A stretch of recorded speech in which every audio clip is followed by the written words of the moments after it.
Bonjour à toutes et à tous, bienvenue sur Psychotips. Aujourd'hui, nous allons continuer à parler des troubles de la personnalité et nous verrons la différence entre un sociopathe et un psychopathe. Tout d'abord, rappelez-vous que pour parler de personnalité pathologique, il faut qu'il y ait un ensemble de traits de personnalité et que le diagnostic de personnalité pathologique ne peut être posé que vers l'âge adulte lorsque ces traits sont stabilisés. Un sociopathe présente une grande impulsivité. Il aura du mal à respecter les règles. Il va donc avoir tendance à transgresser les lois, à avoir recours aux forces de l'ordre ou alors à la prison. Une fois que cela est fait, il y aura peu de remords, peu de culpabilité.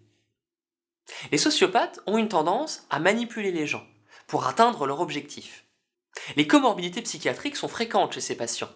Les tentatives de suicide, à cause de l'impulsivité, les dépressions, les addictions, ainsi que les troubles anxieux.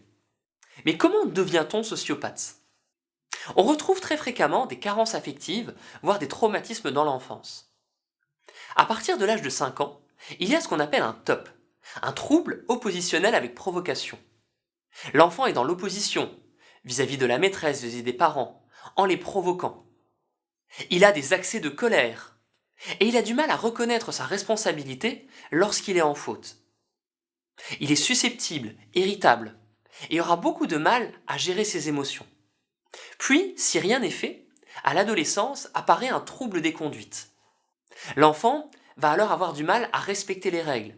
Il va fuguer, avoir de l'absentéisme, voire un décrochage scolaire. C'est là qu'apparaissent la transgression des lois, avec des vols, des fraudes, de la dégradation de biens publics. Il existe aussi une absence de remords, de culpabilité.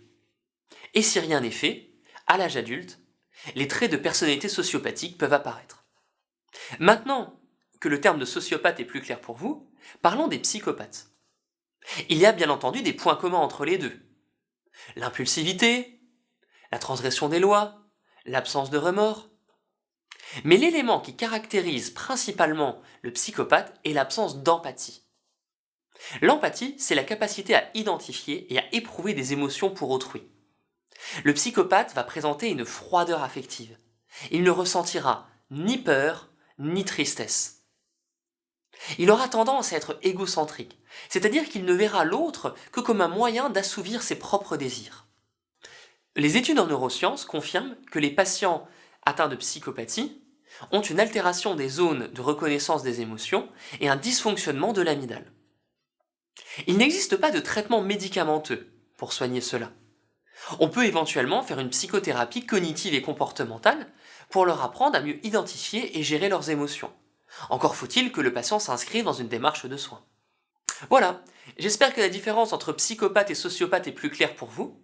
Je vous souhaite bon courage dans vos révisions et à très bientôt sur Psychotips.